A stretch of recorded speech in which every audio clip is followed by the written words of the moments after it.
Muchas gracias, señor presidente. Como dije, bueno, pues es importante recordar cuál es el mandato constitucional del banco, que es procurar una inflación baja y estable, y ciertamente nos hemos enfocado a ello, buscando la consecución de este objetivo al menor costo posible para la sociedad en términos de actividad económica. Realmente ha habido eventos importantes a este respecto y los hemos enfrentado de la mejor manera posible. De hecho, la vez pasada que estuve aquí, hace más o menos un año, teníamos una inflación por debajo del 3%.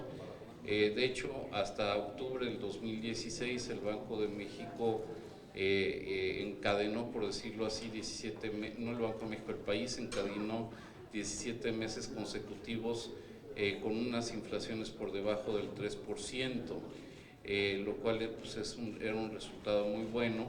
Sin embargo pues, el entorno que enfrentaba la economía mexicana en su momento hizo que se acelerara la inflación y que tuviéramos unas desviaciones significativas que hemos enfrentado. Los dos fenómenos fundamentales que explican esta desviación pues ha sido la depreciación que ha tenido la moneda nacional, en muy buena medida, sobre todo lo más cercano a octubre y en fechas posteriores, muy asociado al proceso electoral de Estados Unidos y el resultado del mismo, y posteriormente en enero de 2017 también la inflación medida tuvo un impacto considerable por la implementación de la liberalización de los precios de los principales energéticos del país. En consecuencia, actualmente la inflación general se encuentra en 5.29%, esto con cifras al la primera quincena de marzo. Y bueno, lo que el Banco de México ha aseverado y lo ratifico es de que nosotros pensamos que estos choques sobre la inflación van a ser temporal, en parte por la naturaleza misma de los choques, pero también por las acciones que ha tomado este Instituto Central.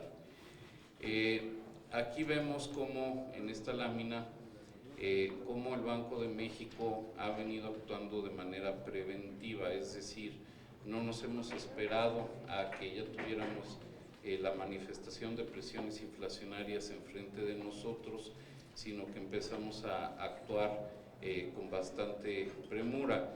En la raya roja se presenta cuál es la tasa de interés que refleja la postura monetaria del Banco de México, y se ve cómo desde diciembre de 2015 la Junta de Gobierno consideró oportuno iniciar el proceso de ajuste de las tasas de interés.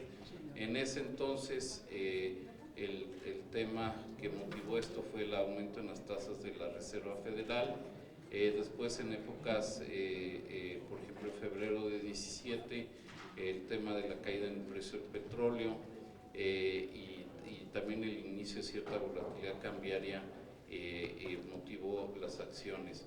Pero hacia adelante, pues la misma previsión de una mayor inflación como resultado, sobre todo del movimiento cambiario, ha hecho de que el Banco de México haya venido actuando de manera preventiva y anticipada, ¿no? Como se ve, ya para octubre del 2016, que es cuando realmente, sobre todo para noviembre, la tasa de inflación sube de manera importante. El Banco de México ya llevaba varios movimientos en su tasa de interés. Entonces esto más que nada lo hizo el Banco de México anticipando algunos de estos fenómenos. Sabemos que son de naturaleza temporal, pero lo más importante es de que esos choques no contaminen el proceso de formación de precios en la economía, lo cual quiere decir que al ser cambios en precios relativos los que están afectando la inflación medida, esos cambios que normalmente son de una vez por todas no contaminen la formación de otros precios y así pasemos a un proceso, digamos, de cambios en precios relativos en un número limitado de artículos y de servicios, a hacer un aumento sostenido y generalizado de los precios, que realmente ese es el fenómeno inflacionario. Por eso mismo pensamos que una vez que la temporalidad pase, la inflación regresará a niveles adecuados y junto con ello las acciones del Banco de México seguramente van a coadyuvar primero pues a limitar también el movimiento de uno de los choques, que es el del tipo de cambio, pero segundo también limitar el contagio a otro tipo de bienes. Entonces yo diría que ese es, por decirlo así, el hilo conductor que va a seguir mi presentación, es entrar en mucho mayor detalle en todos estos temas. Entonces pues pasaré a profundizar más en estos aspectos. Viendo con mucho más detalle el desempeño de la inflación, bueno, pues aquí, como ustedes saben, la inflación general se puede dividir en dos subcomponentes, uno en lo que le llamamos la inflación subyacente y la otra la no subyacente. La subyacente ocupa cerca del 75% de todos los bienes y servicios que componen el INPC y realmente yo diría que son aquellos que responden de manera más ágil a la postura de política monetaria del Banco de México. La no subyacente son los precios de bienes y servicios que o son determinados por alguna autoridad, ya sea el gobierno federal, ya sean los municipios o los estados, por ejemplo como el transporte concesionado, y también ahí se incluyen los precios agropecuarios que por sí mismos pues muestran una volatilidad alta y que en el muy corto plazo pues no responden a la política monetaria, es decir, el hecho de que llueva o no por ejemplo en Michoacán para los limones entonces no depende del Banco de México, ¿no? Entonces por eso el componente no subyacente pues no depende tanto de la política monetaria. Pero aquí vemos, ¿dónde? Están creciendo las exportaciones. Ah, no, muy bien, no, muy bien. No, nada más estaba definiendo el ámbito de acción de la política monetaria. Ahora, aquí en esta lámina se ve como el aumento tan importante. Bueno, primero llamaría la atención a que la subyacente mostró una tendencia ascendente después de estar muy cercana al 2% desde inicios de 2016 y en buena manera ahí es donde se ha venido viendo gradualmente el traspaso del tipo de cambio. Una cosa que vale la pena destacar es que a pesar de que la apreciación del tipo de cambio ha sido muy sustancial, el traspaso a precios finales ha sido relativamente pequeña, ha sido históricamente pequeña y eso yo creo que es uno de los resultados positivos de largo plazo que se ha obtenido con la autonomía del Banco de México. Y bueno, precisamente como ya veníamos viendo esa tendencia ascendente de la subyacente, es lo que nos indujo a ir aumentando la tasa de interés de manera anticipada. Y después, bueno, pues sí se ve el aumento tan sustancial que tuvo la tasa de inflación en enero como resultado del ajuste en el precio de las gasolinas.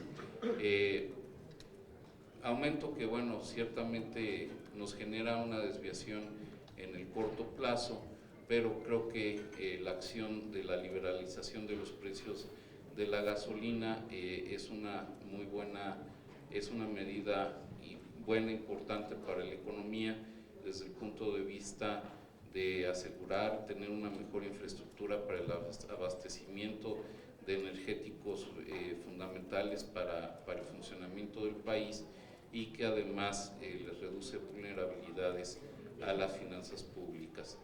Aquí se centra un poco más en detalle en estos dos fenómenos que he hecho énfasis.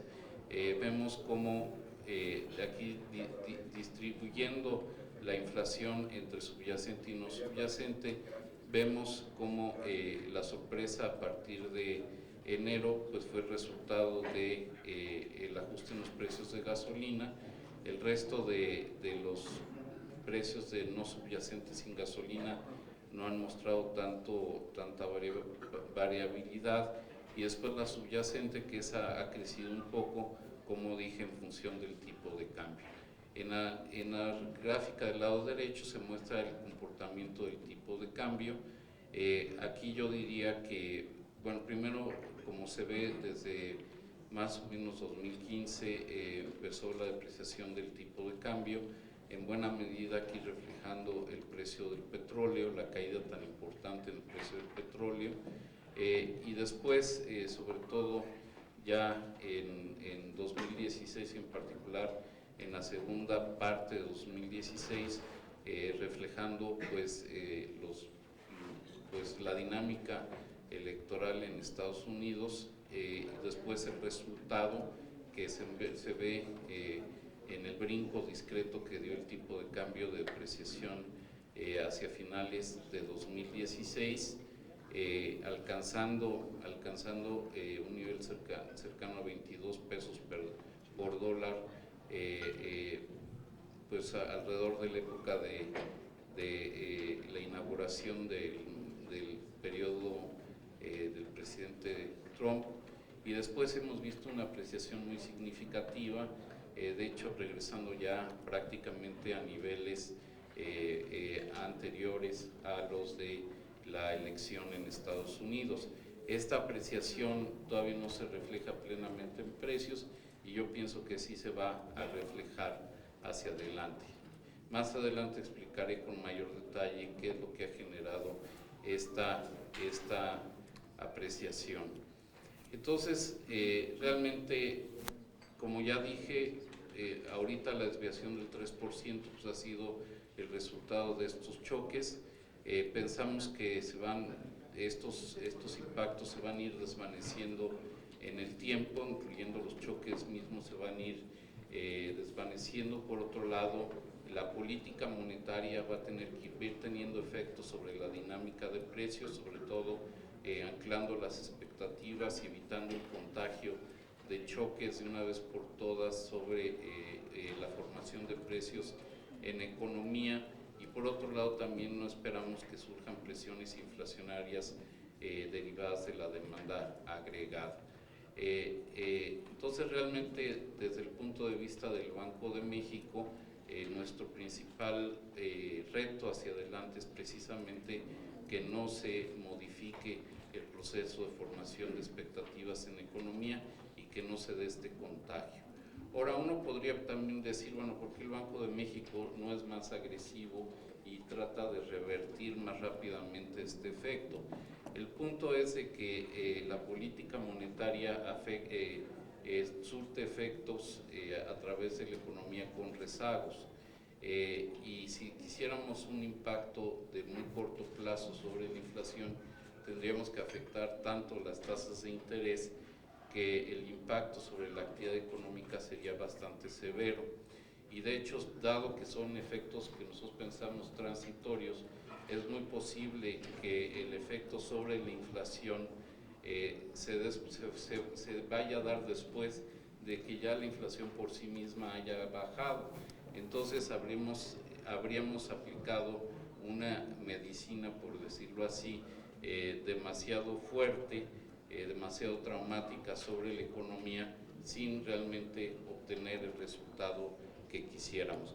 Por eso hice énfasis en la primera lámina que lo que buscamos hacer es mantener una inflación baja y estable de la manera más eficiente en términos de actividad económica. Lo que he hecho énfasis es en que buscamos anclar las expectativas de inflación, es decir, que no se vea contaminado el proceso de formación de precios. Aquí en esta lámina se ve esto claramente. Estas son las encuestas que hace, las mediciones de expectativas de inflación que hace el Banco de México. Hay dos fuentes. Una es realmente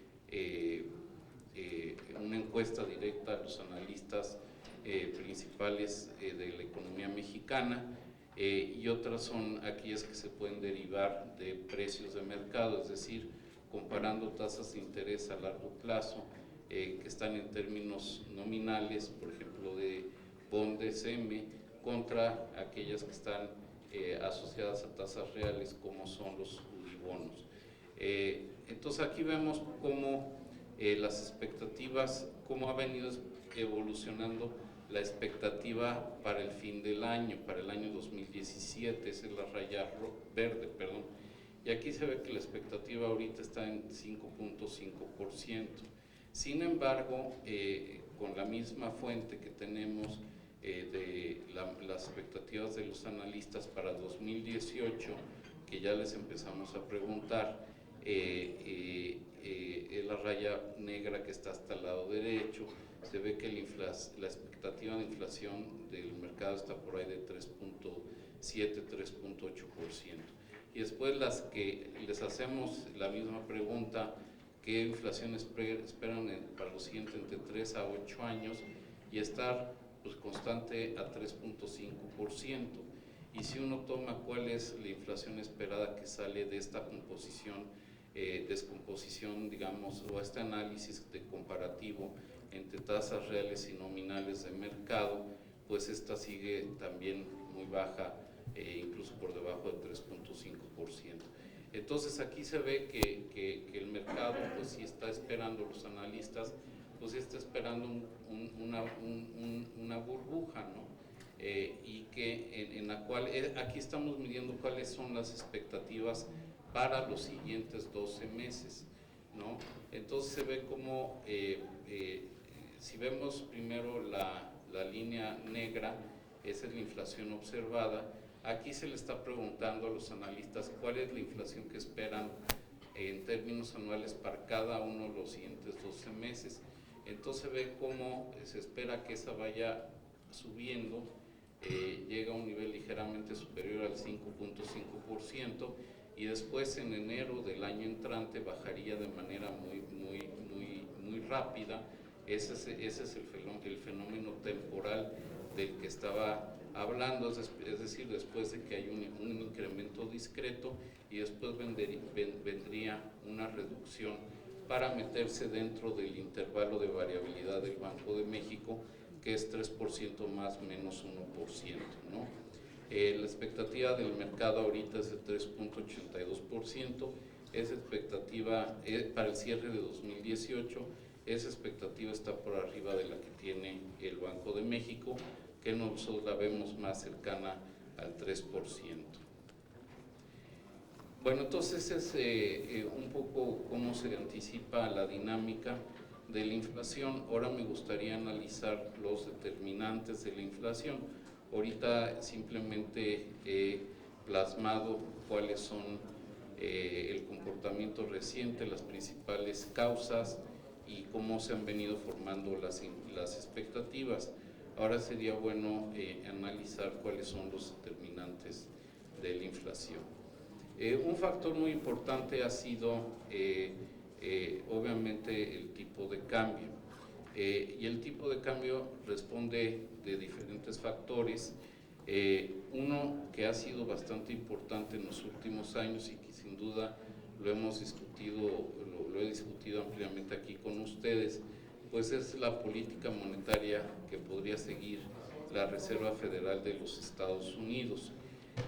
Como ustedes saben, después de la crisis financiera global que inició en 2008-2009, precisamente para facilitar la recuperación de la economía de los Estados Unidos, la Reserva Federal bajó sus tasas de interés prácticamente a cero, y las ha mantenido ahí por mucho tiempo. Eso se ve en parte en la gráfica del lado derecho, donde se ve cómo la tasa se mantuvo pues, prácticamente cerca de 0%. Obviamente si esa lámina, el eje horizontal se lleva hacia 2009, pues se ve que cayó dramáticamente en 2008-2009 para alcanzar esos niveles. Ahora, el chiste es que el tema es de que mantener tasas cercanas al 0% por un periodo tan prolongado, pues resulta que no es óptimo, y para eso, bueno, la Reserva Federal, que tiene dos objetivos asignados, una en términos de empleo y unos en términos de inflación, la brecha entre sus objetivos se ha venido cerrando, es decir, la inflación ha venido subiendo gradualmente y ya está cercana a su objetivo. Por eso en la lámina del lado izquierdo la brecha de inflación es prácticamente cero, y después la brecha con respecto a lo que ellos consideran la tasa natural de desempleo, pues también ha venido bajando. Se ve como hay cierta sincronía entre el movimiento de estas dos variables. Entonces esto quiere decir que ya las razones que indujeron a ese Banco Central a mantener tasas cercanas a cero han desaparecido, y por eso han venido ya aumentando secuencialmente las tasas de interés.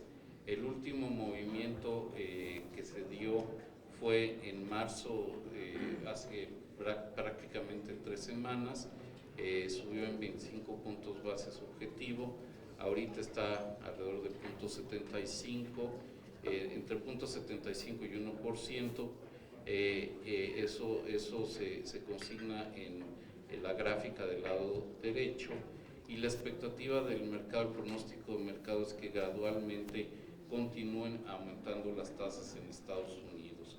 Esto tiene implicación para México porque obviamente los flujos de capitales dependen mucho de las tasas de interés que hay fuera del país, no depende únicamente de las tasas, pero es un determinante muy importante. Lo que hemos visto, y sobre todo aquí viene a colación el hecho de que el Banco de México ha actuado de manera preventiva, hemos generado un diferencial de tasas contra Estados Unidos relativamente alto, y eso nos da un buen colchón.